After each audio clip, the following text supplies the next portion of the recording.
បងកិត្តិយសលះបងទាំងឈ្មោះកិត្តិយសជាស្រីថ្ងៃរៀនអត់សង្ឃរករបថ្មីដល់ពេលរាត្រីបំរើតាមបា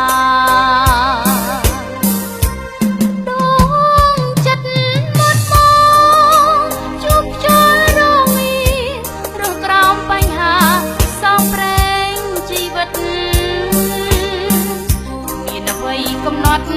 រស់ក្នុងលោកាអោប្រេងវាសនាហានមានរស្មីមេម៉ាយកូនមួយព្រួយហើយអាប់អប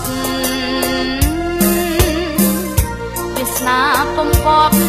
ចិត្តឥតប្រណី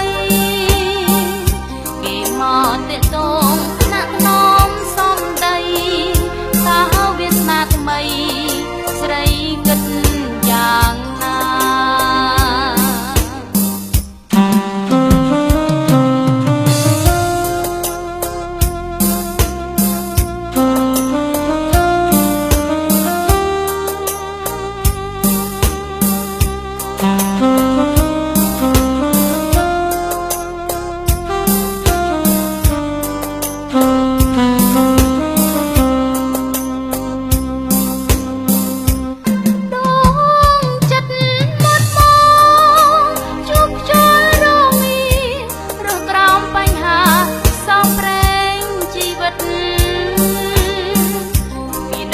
កំណត់